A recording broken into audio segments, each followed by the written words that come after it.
Hi, Jeremy Cordeaux in the Court of Public Opinion.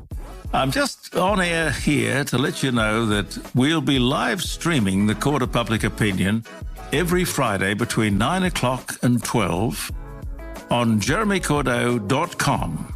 Please join us. We'd love to have you. Hey, it's Isabella Taylor, Australia's youngest interviewer here, and welcome to the Inspired By podcast. Do you wake up excited to start your day?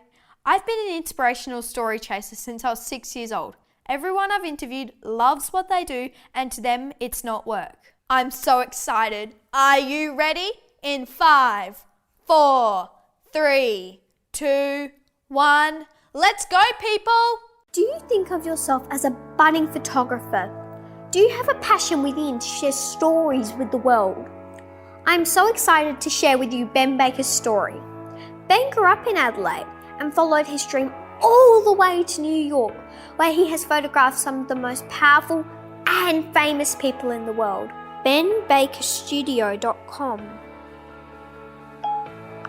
Elon Musk, Oprah Winfrey, Donald Trump, Scarlett Johansson, Ron Howard, Michelle Obama, Barack Obama, Tony Bennett, and Ethan Hawke. And that's just to name a few. Ben Baker.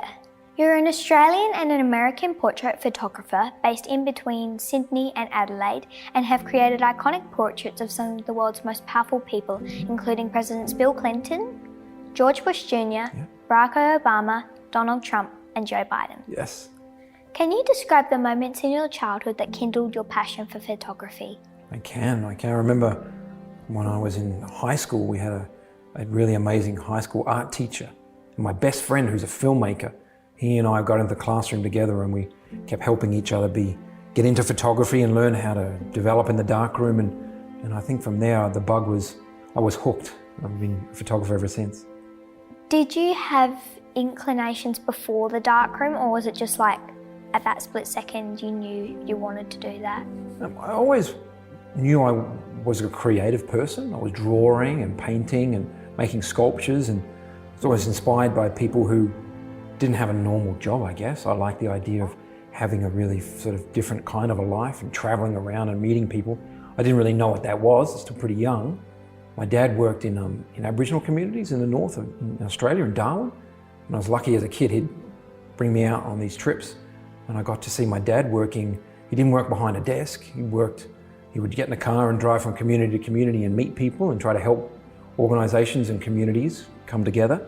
So I was always thought, wouldn't it be amazing to have a life where you could be traveling around and that could be your job instead of going to the same place every day. It's really hard for some people because some people don't know what they want to do when they're younger or even older, and I never really knew exactly. I thought a creative world and a camera was a great way for me to express myself, but I've got friends who work as actors or filmmakers or designers or painters, and they have a similar experience. It's a different way, I guess, of channeling the creative energy. You know? Ben, in your case, whilst in your art class in high school at Christian Brothers College in Adelaide, your teacher recognised your interest and encouraged you. How important was it to have that input from your teacher at that point in time? It was incredible. It was everything. It was very inspiring. I'm always incredibly grateful for teacher Peter Wheatley Dawson. He's always been a bit of a hero because I remember going to him one day and I would say, so what's the right answer? In like every other class, you're like, what's the right answer in maths or in science or in sports? There's a winner and the best time. And he said, well, that's up to you, isn't it? And I remember being so confused, but I realized that what an incredible answer, that it's really sort of a journey that you have to go on and something you discover that really sort of inspired. I was definitely confused when he told me that, but I'm very grateful for that kind of advice. And as long as you keep working hard at it, he will always expect me to be working really hard and do the best I could on all the projects. But it was the path that I could find for myself, so I was very lucky to have him. In our research, we discovered that following high school, you were rejected by the local community college you applied to. Obviously, that rejection didn't set you back since you went on to become one of the world's best portrait photographers then. At the point of rejection, that must have hurt, but did it make you more determined? I think it did. I did ultimately. I was obviously very upset when I was given the letter that said I wasn't going to my school that I thought I'd get into. I did work really hard in high school and I did very well. I got very high marks. So I thought I had a place. I think maybe I thought it was just going to happen. So maybe I wasn't very happy at the time. I was pretty upset, but looking back now, maybe it was a good motivator to get me to realize that there are always other ways to find your success, you know? Can you describe your journey from working in Adelaide, then Sydney, backpacking in South America to landing in New York, photographing some of the world's most powerful people? So I realized I wanted to go overseas and try my luck in a big city in New York, but the journey needed to sort of have steps, I guess. So I went from Adelaide to being a photo assistant in Sydney, and I worked for very famous photographers. They're very busy photographer, and that was hard, a lot of hard work, but looking back now, it was a good opportunity. And then I realized I wanted to have a break and I just needed to rethink about things a bit and have a bit of a travel and see the world. So I thought, what was the most foreign place I could think of that was furthest away from Australia and might get me on the way to New York? And I thought, well, looked at South America on the map and went, that looks fascinating. So I spent a year going from the bottom of South America almost to the top. And then I went to New York, and again, in one of those lucky moments where I knew someone who helped get me a job in New York and a start and an opportunity, and I guess I didn't look back. So it hasn't always been easy, but it's definitely been a fun journey.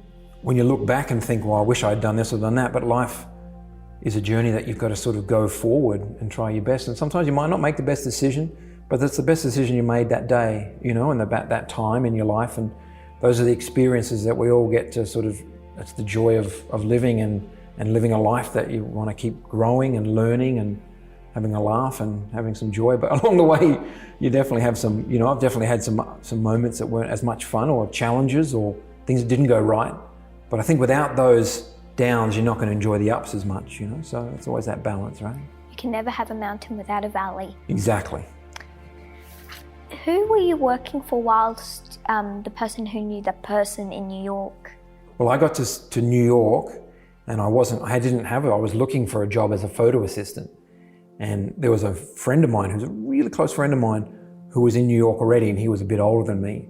And he was already working for very famous photographers, Mary Ellen Mark, and he knew someone at Annie Leibovitz's studio, who's a very famous photographer. He worked at Vanity Fair, and he knew someone, and he was kind enough to help me and really make a big effort to change my life and give me an opportunity to go in and at least be given an opportunity to meet someone and have an interview. And I was very lucky to get a job from that interview. So there's always ways that people are going to try to help. It's really, I think you've got to look back and hope that people can help you, or even some days reach out to people and ask them. And there's a lot of wonderful people in the world who will want to help if you've got the right level of hard work and sort of right intent.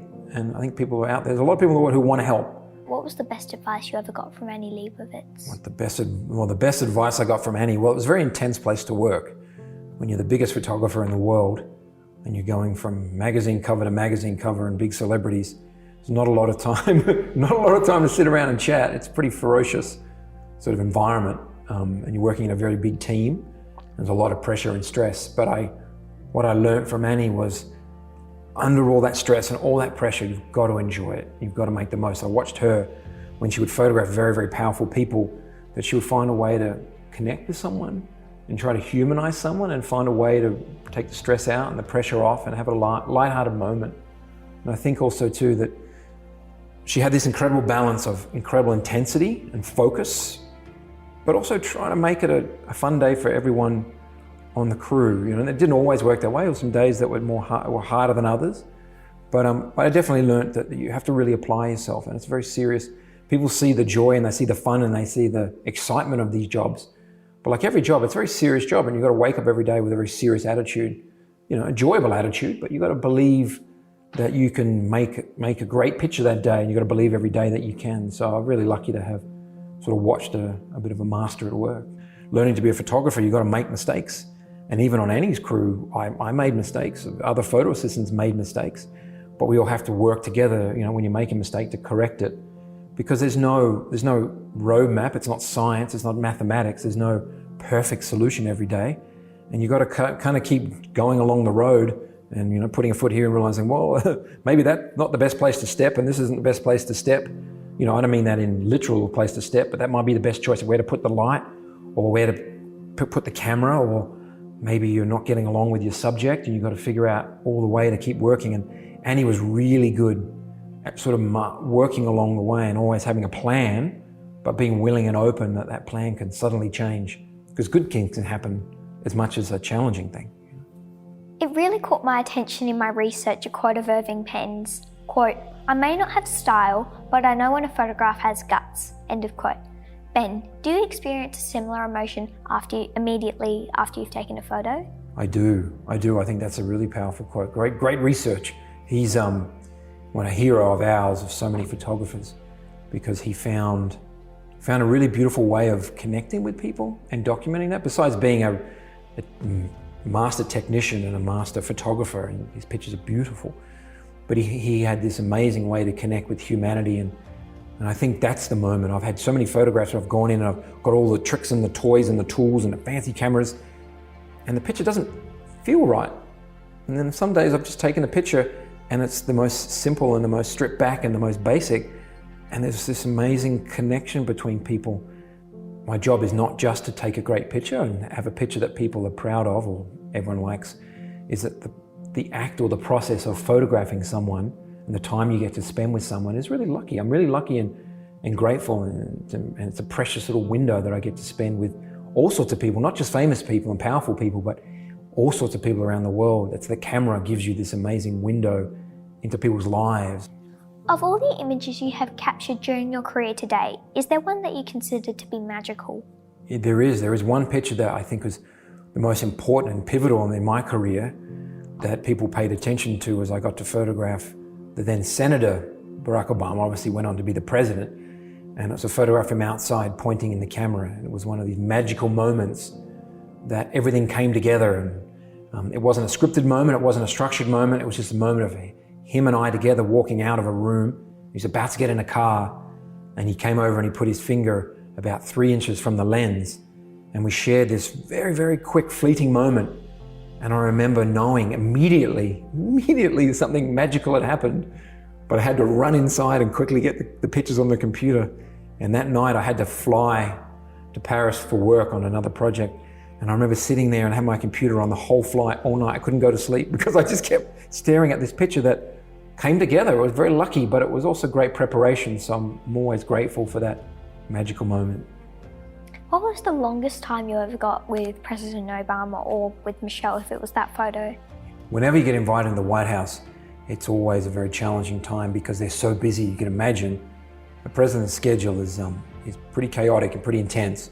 So you wouldn't get very long. So when I photographed Barack Obama and First Lady Michelle Obama, I had 6 minutes with them, and we had to come up with this amazing picture that told this incredible story. So there's an immense amount of pressure and stress to be able to come up with what looks like a very light-hearted moment between a president and a first lady. So 6 minutes is kind of normal. I've been in the Oval Office and I was in there for sometimes 5 minutes, 3 minutes, 15 minutes. When I photographed Michelle on her own, I'd sometimes get 30 minutes. Normally, I was in the White House for most of a day. I'd get to go in and set up and get my lights and my cameras ready, but the time I'd get with them was quite short. So I became an expert at very quick photo shoots, which is fine. I actually found I quite enjoyed it because you get forced to be very direct and very clear and have good ideas, and became fun. When I have a very, very long photo shoot, I kind of get a bit bored now because I'm so trained at very stressful moments. But also when you're photographing people in those situations, in those environments, anything could happen. Like one day I was in the Oval Office and I was meant to do this big photo shoot, and there was this terrorist attack that didn't happen, thankfully. But the president had to have all the military people and all these very important people were standing at the doorway, and I had to accept that my photo shoot had to get cut short, which makes sense. I mean, photo's important, but security of the world, pretty important too. So. When you're photographing some of the most powerful people in the world, how do you control your set with intense time constraints imposed on you by them? Well, we try to get my first moment when I'm with them is to try to connect with them. Try to separate them from their stress and their work and try to have them connect with me. That's the hardest part. If I can get that right, it doesn't really matter if it's a short portrait, because if I've got good, honest connection between two people, you don't need a lot of time to take a very powerful picture, a great picture. Sometimes when I connect with these people and we're enjoying ourselves, they give me more time. I've had plenty of times, which is the best, when their person says, okay, that's over, and they've said, no, I like this guy. We can stick around. So that's the hope, that you always get a little bit more time. Ben, you must be an incredibly spontaneous and focused photographer to cope with such high-pressure photo shoots with all that can go wrong and still deliver world-standard images. Well, that is the job, isn't it? That's the expectation, that I'm a professional and I have to deliver. You know, I always say that I don't really get to choose the time or the place or the setting I don't get to control much, but I've got to deliver, and that's the professional photographer. That is my job as a professional photographer. I must provide them with a great cover of a magazine and great pictures on the inside, and now they need the pictures for the internet. It's a lot to deliver in a very short window of time, but if you come in and you're prepared and you've got a good team of people with you and you've got a good plan, but you've also got to be willing to let the whole plan suddenly turn left or turn right. And that's one of the biggest sort of process, I think, of learning and growing as a photographer, was you've got to have a set idea, but you've got to be willing to just be open to them. And maybe the person you're photographing that day or you're interviewing that day has an interesting insight that you never thought about. And if you didn't open that door or were willing to have that door be opened, and think of all the things you'd be missing. So that's where the plan is. And that's being professional and being prepared. And that's why I have all these years of training too, to build yourself up for those moments that you can be ready to smile, and inside maybe like, oh no, it's going a different direction. But on the outside, like, okay, great, let's go. Let's have fun with it. Let's see where it goes. And usually I look back at my best pictures and I was willing and open to new ideas or new experiences. So that's a good reminder to keep being open to new ideas. What sacrifices do you feel you have made pursuing a career that requires you to just drop everything and go when an assignment comes up? I've made big sacrifices, I think, as a photographer whose life can change in one phone call.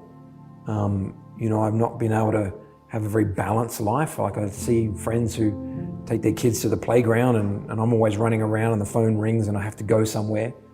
And even planning holidays or going catch up with friends, I'd always say to someone, I'd love to visit you, but things could change. Like when I was waiting for that photo shoot of Barack Obama, his people said, we're going to give you access to Barack Obama, but it's going to happen in the next 6 months because it was a campaign, and we'll give you 24 hours notice, and it could be anywhere in America. So you can imagine every time I had to go somewhere, I was very upset and sort of nervous that the phone call would come in and I'd be too far away. It worked out just fine. But, and that's also why I took my little pictures of dogs with cones, because I'd love to have a dog, but I can't have a dog because I'm not in one place long enough. And if I'm going to have a dog, I think I want to be around it all the time. I really like the photo of the cone dog where he has back legs as wheels. I remember I was watching a dog program and it was like very similar, just didn't have a cone and it had pink wheels at the front. Yes. It's really beautiful to see how humans care for dogs just like their children, as you would with any animal, but more so with dogs, because it's almost like man's best friend, as people say. It is, I love those dogs are amazing because I look at you and there's so much life in them. My favorite dogs on that whole project were they call them the tripods. The guys that have girls or guys have 3 legs and they have one missing. And there were times when I would just be walking down the street with them photographing, and they were fine. They were running around with 3 legs and they just kept hopping around. And they didn't really seem to care. They were fine. They were really happy. It was a really great reminder, I think, as people, because sometimes our day's not perfect or our life's not going how we want it to get, and we get upset and angry. And then this dog's got 3 legs and it's running around, happiest dog in the world. So it's a good lesson. With the fading of photography as we have known it from post-war to now, are you delving deep into your creative mind to reinvent what you aspire to deliver of your craft moving forward? Wow, that's a very big question. It's a very, very challenging question. Yeah, I think all of us, as technology sort of has changed photography, because when I started, there was 3 magazines or a few more magazines and big cameras, and it was all a very structured world. And now, because of technology and the iPhone and the digital world, things have really changed so quickly, and I've been lucky to sort of be part of that, but also it's been challenging because my world has changed so much.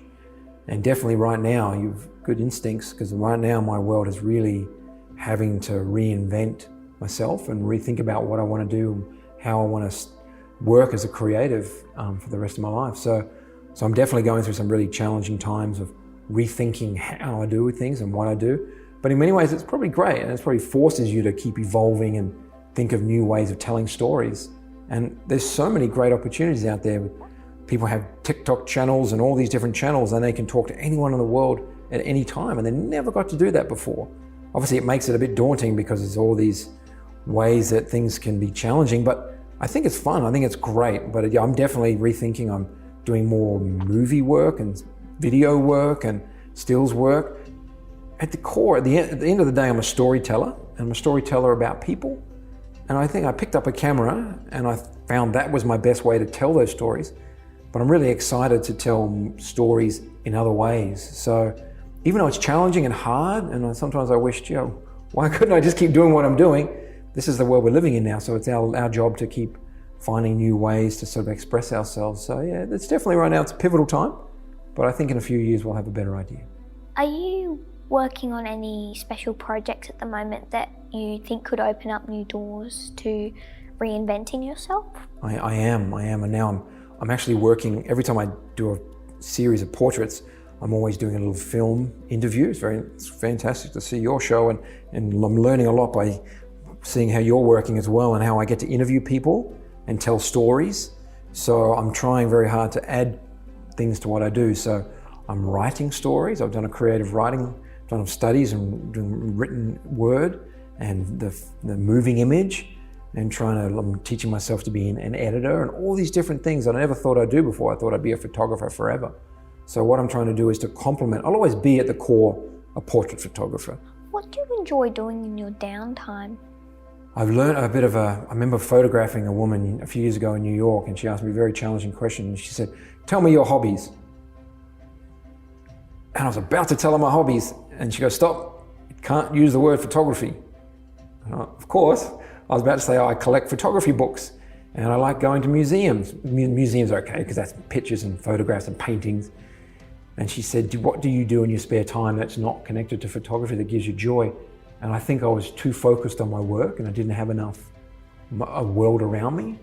So I was in New York, and New York's an island, and I always wanted to learn how to sail. So I went sailing off down the bottom of Manhattan, and that gave me so much fun, because it gave me a release and a joy that had nothing to do. I'd get on the boat with my sailing friends, and they didn't care what I did at work, and I care, we all care about each other, but it wasn't about work and success and all these things in our life that we try to judge ourselves on. I was just getting on a boat and making sure we had a really fun afternoon and spending time with people who were good people. So, what advice would you give to a young person aspiring to enter the photography industry, and what things they could expect from your experience?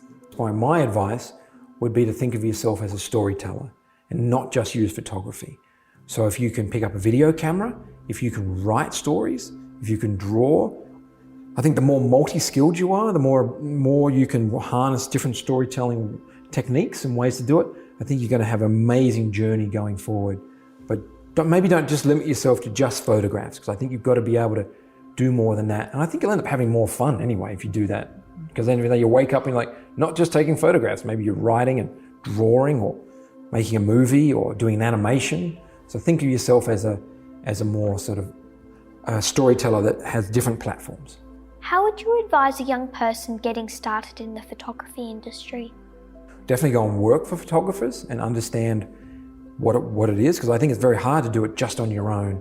Knowing different people and working for different people gives you a chance to see what their life is like and what they're learning. And so it's not just about taking a photograph. Like when I'm actually taking photographs, that's only a very small part of my week. So the rest of it is like you're doing. You do a lot of research for interviews and preparation and thinking and planning. And the photography, when I'm taking my pictures, I call it my happy place. It's my joy. I really love doing it. But I think if you can go to a good school, maybe learn, I think it's great that people go to university or have photo assisting years, and just be a bit patient, because if you're going to be good at something, it's going to take a long time to be good at something, and realize that even though we're sort of in this world right now where things happen so quickly and we have news, Instagram and TikTok and all these things moving so fast, being skillful at something takes a long time. So it's having patience and having a bit of self-belief that it's okay, it won't happen today, it may not happen overnight. But things are going to happen if you keep doing the right thing. But again, exploring different ways of telling stories. So get in there, work really hard, but realize that it's a long road, it's a long journey. So just be kind to yourself and be patient. That's very insightful. Thank you. Ben, thank you very much for taking the time to talk with me today. I'm sure that these insights will excite and inspire the next generation of photographers. Thank you. Thank you for doing what you do. It's really amazing to see how much work you put into your projects and interviews. That's why people see what I do. They see just the photograph. But I do a lot of research. I work very, very hard, and it's impressive to see how much work you've put into this too. So thank you for taking the time and caring. I have a gift for you. All right, I love gifts. Who doesn't love a gift?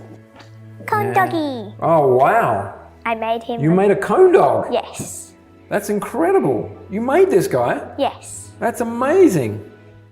Thank you, Ben, for sharing your inspirational journey with us thus far. I hope this episode sets your passions on fire. Love to see you in the next episode. Head to inspiredby.com.au. Thank you so much for listening. Hi, Jeremy Cordeaux in the Court of Public Opinion.